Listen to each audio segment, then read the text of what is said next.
Good evening, you guys. This is your boy Ben Mahari here, representing MehariNation Sports Podcast. Welcome to episode 18 of Basketball Conversations. A major salute to the entire LDBC and the basketball community. You understand what I'm saying? I'm not going to be on live for too long, probably about 30 minutes. It's going to be a bit of a short episode, but we're going to get down to business here because we had some major breaking news in the NBA today. Um, as you already guys saw my video on this channel here too, and around the NBA as well. Um, DeMarcus Cousins got cut today by the Los Angeles Lakers. He's basically been waived, and now he is a free agent. And this was already been confirmed after the Lakers initially signed Markieff Morris as a free agent. So now um, DeMarcus Cousins is now going to be a free agent and can do whatever he wants. What's going on, Marquise Johnson? Salute, my brother. And I'm just going to say this right now. You know what? To be honest with you, let me say this. This has to suck for DeMarcus Cousins. It really does, because you've been injured, riddled the last couple of years. You understand what I'm saying? And you've been trying. You were robbed of a super max deal when you were playing in Sacramento because the Kings traded you to the New Orleans Pelicans and they couldn't pay you the super max deal that you were seeking for. And after that, you tore your Achilles tendon. Okay, then you ruptured your quadricep muscle when you were in Golden State, and then during the offseason, during your normal pre workouts, you end up tearing your ACL. I mean, it really has. You really have to feel for DeMarcus Cousins. You really do. I mean, it's absolutely ridiculous how they decided to cut DeMarcus Cousins, halfway through the season, because truthfully, there's other players on this team, on the LA team right now, that do not deserve to be on the team. That do not deserve to be on the team right now. Most notably, Jared Dudley. I don't understand why the Lakers continue to keep this guy who has not done anything for the Los Angeles Lakers. Nothing. And you signed Markieff Morris, which is a really good signing. I'm not angry about that signing. But then in the process, you decide to cut DeMarcus Cousins. Man, I don't understand it, man. I really don't understand it. It's a really, really bad move on the Lakers' part. And if I were the Los Angeles Clippers right now, you have at least 2 or 3 roster spots open. If you decide to go after DeMarcus Cousins, all you need to do is make sure that he gets into shape. You understand? Get in shape, all right, and be ready for the postseason. And truthfully, to be honest with you, you don't even need him to play the majority of starters' minutes. All right, you can put him in there for at least 15 minutes a game. Use him for as a backup center under Zubac. All right. Besides, his game is not equated to athleticism. Okay, he can still post, he can still score in the paint, rebound, and shoot the basketball. All right. So you really don't have to ask DeMarcus Cousins to be the super DeMarcus Cousins what he was in Sacramento when he was averaging 21 points per game for his career. You understand? But it really has to suck. It really does, because he really was trying very, very hard to get back into the player that he once was. And then all of a sudden, bam, another injury comes into play. And I mean, it's now all these injuries that he has had over the last 3 years have really diminished his value as a basketball, has diminished, some of the value that he had as a basketball player. You understand what I'm saying? And if you're the Los Angeles Clippers right now, I would take a good chance in getting DeMarcus Cousins. Why not? Go take the chance on him. Do whatever you can to get this guy to come on play for your team. If you don't need him to be, the all-star DeMarcus Cousins of old. You just need him to at least make some shots. He can still shoot the ball from the outside. He can still score in the paint. All right. He can still rebound. All right. You don't need him to play starters minutes. At least 15 minutes per game by Zubac and use up 6 fouls. That's essentially all you need from DeMarcus Cousins. You understand what I'm saying? But I also read reports from The Athletic that, DeMarcus Cousins is essentially going to take the time plan to rehab his ACL injury during the offseason. So we don't know where DeMarcus Cousins is going to go from here. But I can initially tell you right now, it's absolutely disrespectful what the Lakers did to DeMarcus Cousins. You understand what I'm saying? I just feel so bad for him. And personally, I met DeMarcus Cousins when I was during 2015 All-Star Weekend in New York City. He was a very respectful guy, but he showed the demeanor that a guy that he always took the game seriously and played with an edge. That's something that Dwight Howard never ever had throughout his entire career, and it's sad because it should be Dwight Howard that's going through all these circumstances, not DeMarcus Cousins. But that's not the world we live in. So at the end of the day, you at least you got to feel for DeMarcus Cousins, man. You really, really do. It's absolutely ridiculous what they did to this guy. All right, but if you're the Clippers right now, I would say take the chance on him. Why not? Take the chance on him and the bet that you can get him healthy and get him ready for the postseason and see what he can do. I know that's asking a lot, asking a lot to recover from an ACL injury. But if you really ask me realistically, I think he's probably going to say, I'm just going to sit it out for the remainder of the year, get my knee healthy and then get myself back ready for next year.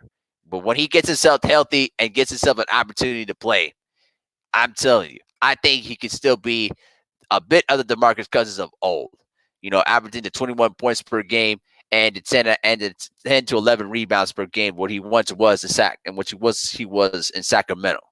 But it is what it is at this point.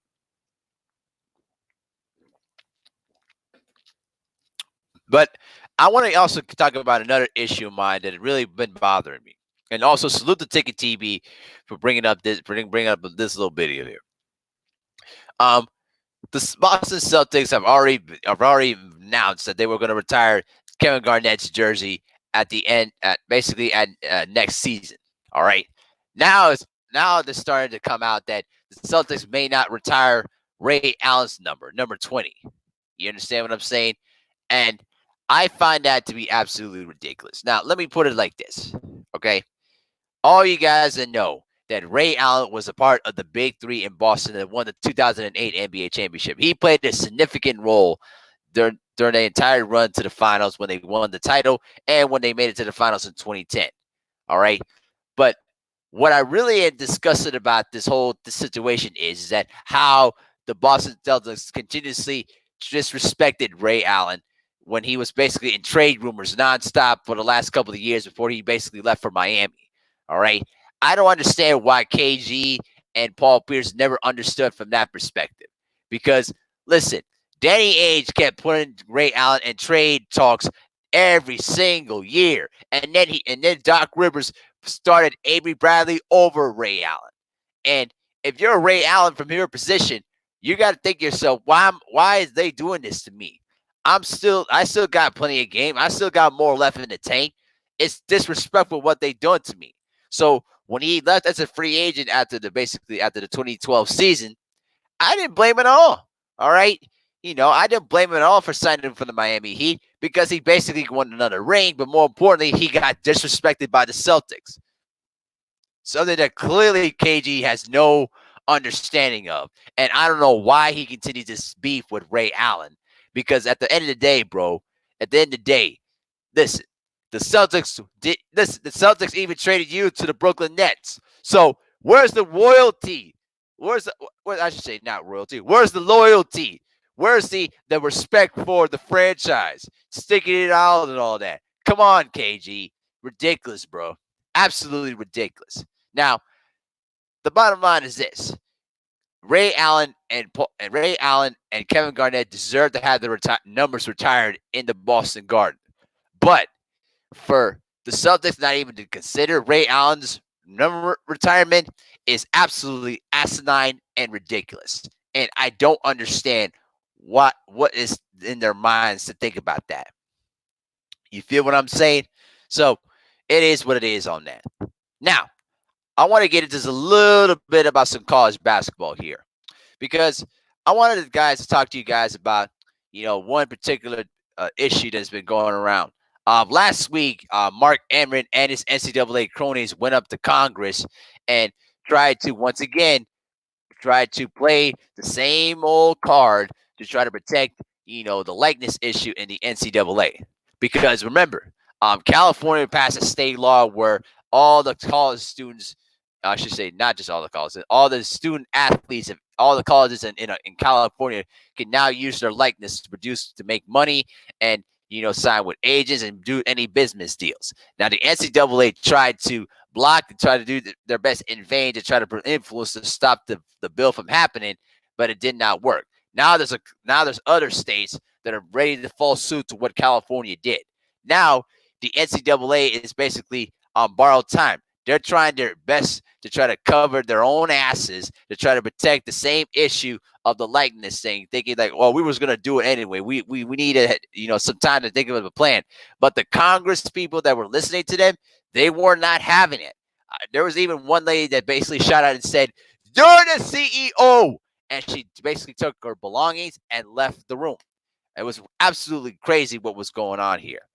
Now listen, the NCAA knows that they cannot continue to play this game anymore because they have done for decades. They have basically used all the students' names and likenesses to make money for themselves, and they continuously keep robbing student, uh, uh, what's the word? College student athletes, the opportunity to make money for themselves, and it's absolutely ridiculous. I've been always siding with the student athletes. I just say with the student athletes for years on the issue. You mean to tell me that a school can make almost like $250 million in total revenue, but you're telling me that the athletes cannot make any money out of it? I just find it absolutely asinine how they've been playing this card.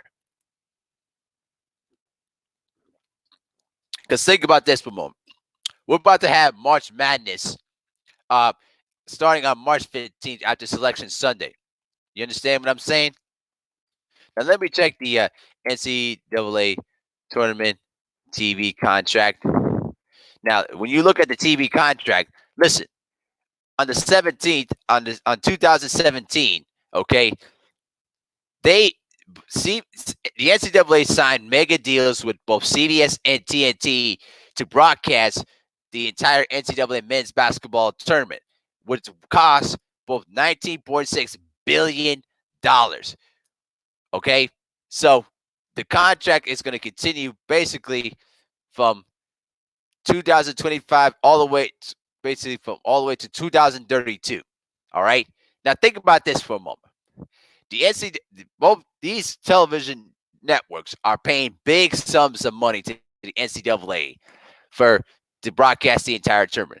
And where the money goes, it goes to the schools and the institutions that are basically participating in the tournament. And to the big schools who get into the Final Four, they make most of the dough. But where does the money go to?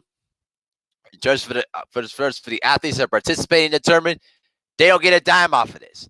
So I just don't understand the mentality of this. As we see some new people coming into the chat, we got A9 TV and DJQ. What's going on, brothers? How y'all doing tonight? So at the end of the day, basically at the end of the day, the NCAA is on borrowed time. They need to find a way to promote a promote a new rule to settle the likeness issue once and for all. Because if they continue to play the same old cards and try to protect their own backsides, it's going to hurt them in the long run. Because they can't play the same argument over and over again. And even the people in Congress that were listening to them while they're going through their statements, they were actually getting frustrated and really, really getting irate at Mark Emmert and his cronies for trying to protect their own behinds on the whole issue about, recruiting, money during the whole recruiting process, which is pretty much open knowledge at this point that many of the colleges during the recruiting processes use money to try to lure in the students. I mean, it's just pretty much open knowledge. So, I mean, that's just how it is with these colleges. I cannot stress it enough. If the NCAA wants to remain intact, they have to settle the likeness issue once and for all and pay the athletes. That's pretty much simple, easy, and effective. Pay the athletes, pay it by the market of their sport, and break it down through the numbers. That's one way to try to fix the problem. All right. So let me get into the NCAA tournament field that I'm going to be thinking about. Now, there are several teams that I do like, heading into, March Madness. You understand? Now, I've been more impressed with Baylor this year because they had a really good long winning streak. Okay. So the one thing that I really, really like about, what Baylor is that they basically have a very good front line. And basically, they have a good core of versatile guards that could basically, shoot, defend, and penetrate to the basket. But the problem with Baylor that I see sometimes during their games is that sometimes they get into streaks where they can't get any buckets and it affects their defense. Now, it's the more of the added case of that their offense fuels their defense. And when they don't get any buckets to go or to get into long scoring droughts, that it sinks their defense to a low level. So we're gonna see how Baylor will try to perform on the big stage. But I really been more impressed with another team though too. Now that the Duke Blue Devils basically came into this year with some expectations to get to the final four, and they always find ways to get talent. But I think that right now that the Blue Devils, with their ability, with their optimal depth, their shooting, playmaking skills, these guys have a very good opportunity to probably get to the Final Four. But we've seen in the past how Duke, even with all that talent, just always finds a way to not get it done in big moments. So I will be watching more of my eye on Duke basketball. I have them winning the national championship, but we'll see how that goes. I've been more disappointed with Michigan State this year because, Michigan State, where they were supposed to be that team that was going to take it to another level after they made the Final Four last year. But they've struggled to find a third scorer with Xavier Tillman and with Cassius Winston. And, their other young freshman players have not played up to their capabilities this year, particularly because they're freshmen too. Plus, they have issues with in terms of their defense and their rebounding. I mean, they've lost games when they've been out rebounded, and basically, their defense has always been their pulling card for the last couple of years. It's not been there for them. So I've been disappointed with Michigan State this year. I don't know how they're gonna turn this around and make a deep run in the tournament, but I think that they're probably just gonna be a second rounder at best. Maybe at best Sweet 16, but that's how far I will take it at this point. But I've really been more impressed for me about a couple of teams. The Oregon Ducks, you know, with this kid Pritchard who's been making big shots. I remember this kid, during the Michigan game made the game winning shot. He's been playing on a tear. Peyton Pritchard, okay, he's been shooting under 50% from the three from the field and 37% from three. You understand? And basically, they live and die by their 3-point shooting. Okay, and if Pritchard gets himself on a roll, that kind of pretty much fuels their entire team because then Pritchard could basically penetrate and basically break down the defense. But they're a heavy 3-point shooting team, and you have to be able to diverse your offense when you get into tournament time because teams are going to take away what you're good at, and you have to go through different options. So I think that Oregon could be possibly making a good run for the tournament, but we'll see. I like Oregon's chances to make something happen, in my opinion at least. Okay, and the other team that's also been on my attention though too. The Kansas Jayhawks. With Devon Dotson and Udoka as a bouquet. You understand what I'm saying? And they have a really good a junior guard named Marcus Garrett, who's basically a very versatile player who could basically, score the ball and plays excellent defense though too. And the only problem that I see is that Kansas does a terrible job of taking care of the basketball. They turn the ball over a lot, and sometimes they sometimes struggle to find a consistent score that's going to get them guaranteed buckets. And guys like the Isaiah Mosses or the Christian Bronze, can sometimes take turns playing that role. But then there's sometimes where they just have trouble figuring out who's going to be that person. So it's going to be interesting to see how Kansas will try to figure this out. But there's so many teams that could probably make a run for the tournament, though. Too, I'll probably just maybe think about who is going to break out and get into the Final Four as well. And I think that this is going to be very, very interesting when it comes tournament time. You feel me? So we're only 3 weeks away from March Madness, and it's going to be a wild, wild ride to the Final Four. Now, let me get into the next subject in hand here. Now, let me get this drink in real quick. So, now I want to talk about the whole Kawhi Leonard situation that's been going on. Now, it's been kind of reported that a lot of the Clipper teammates have not been happy with the preparational treatment that Kawhi Leonard's been getting since he arrived to the Clippers. And they don't like how the Clippers have been managing, doing this whole heavy loads management thing on Kawhi Leonard, now playing back-to-back games, things of that sort. But let's keep this in mind in a couple of things. Number one, Kawhi Leonard is a 2-time Finals MVP and a 2-time NBA champion. Okay, he's on a higher pedestal than a lot of the guys on the Clippers roster, except Paul George. So yes, he's going to get that kind of treatment because he's already a champion and a multi-time All-Star and an All-Star MVP.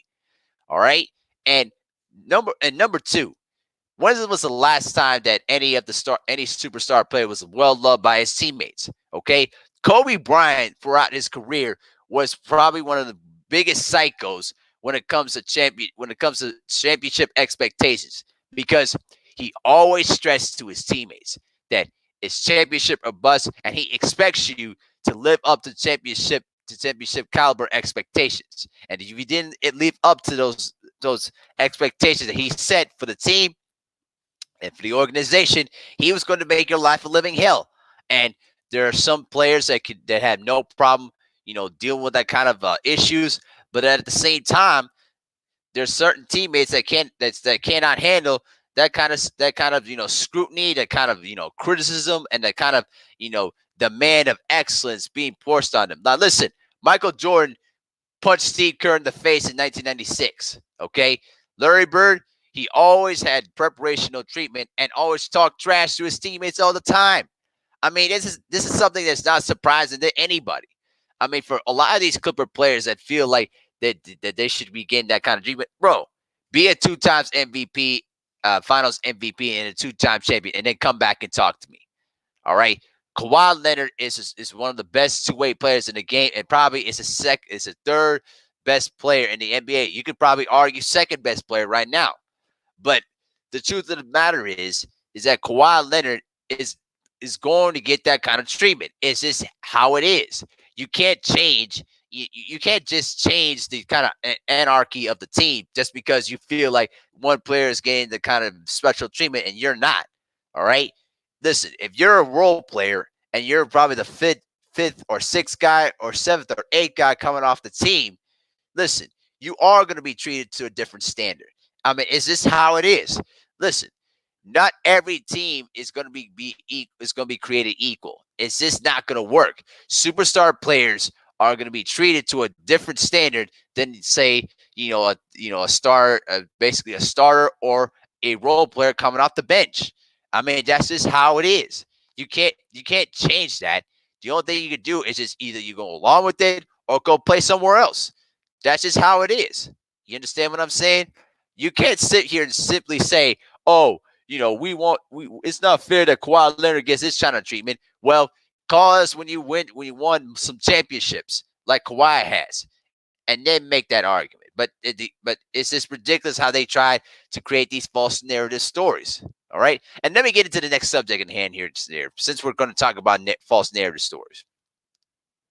Have you guys noticed that a lot of times that the media loves to play these kind of fake stories to try to split teams, to try to create friction within teams? Listen, I have not watched, Undisputed or First Take or any debate show on Fox Sports 1 or ESPN, because I know I'm too smart enough to know that a lot of these journalists, even though they have, information that is not available to the general public, the truth of the matter is they will take the information and twist it in a way where it's just basically cruel and disrespectful.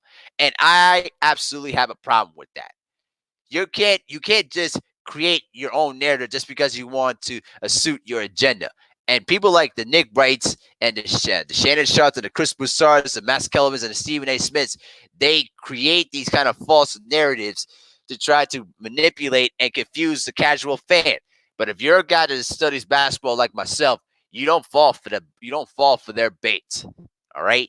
And truthfully, though, guys, everybody needs to wake up with an open mind when they watch these debate shows, because not everything they say is always truthful.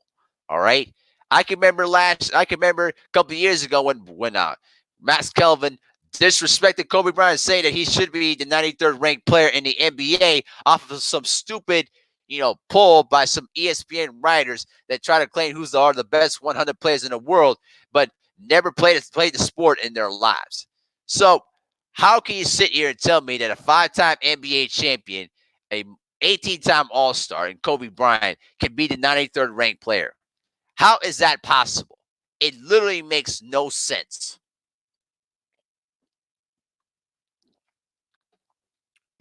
It's the adage that the media only cares about one thing, and that is filling their pockets and creating headlines to try to create buzz. That's what basically these two entities try to do every single day. And thankfully, I have my own platform to express that kind of, vitriol and things of that sort. But to be honest with you, even I get tired a lot of the times of some of the stuff the media does to athletes. All right. There's no reason for them to try to spew that kind of level of vitriol and hatred and things of that sort. And they do this every single time, and it's really, really getting frustrating. All right. We don't want to talk about LeBron this, LeBron that, LeBron this, LeBron that every single day. That contributes more to the hatred of LeBron James. You understand what I'm telling you? Listen, I have no issue with LeBron James as a person outside of basketball. But these narratives that these so-called analysts that try to create for LeBron James, all they're doing is creating more hate on LeBron James that he really does not want or need. You understand what I'm saying? I don't really want to play that kind of roller coaster with this at all. It's a waste of time, and it's a waste of space. And we have much more things to do. Like talk about how Trae Young yesterday dropped 50 points against the Miami Heat. How about talk about the fact that Milwaukee Bucks are the best team in the NBA right now and could possibly win the NBA championship? But no, they tried to you know use the so-called most popular topic to try to create headlines, and it's ridiculous. It's put it like this: you can't sell a paper by being positive or just being truthful. Sometimes they like to create a little bit of a lie or create a false story to generate buzz and headlines. And you know what's the sickening part of it is that these analysts create these false narratives, and then there's journalists who, the beat writers that go in the trenches and to get all the information, they now duplicate the questions that the analysts spit out on their debate shows. And so it's contributing to more of the issue that I'm talking about, guys. Kawhi Leonard has not spoken to the media on mostly anything because he knows that the media likes to play double standards. Kevin Durant came out and pretty much admitted verbatim what Kawhi Leonard, is basically talking about, through his nonverbal communication. And so at the end of the day, you can't always believe a lot of the time what the media tries to feed on you. You have to have an open mind and common sense. All right. Having that ability to have common sense and an open mind allows you to see the full picture of the truth, something that the guys in the mass media try to avoid as much as possible. You understand what I'm saying? So that is pretty much what it is. But congratulations to Trae Young on a 50-point performance last night. I mean, this guy could be, maybe as better as Curry, but I'm not going to go too far on that because there's still a lot more career of Trae Young left. And so, it's been really, really exciting to see Trae Young perform at a high level. You understand what I'm saying? And really play up to his capability. So it is what it is, though, on that. But for now, though, guys, I'm going to go ahead and shut it down a little early today. This was just a short episode today, just to go through some stuff, though, too.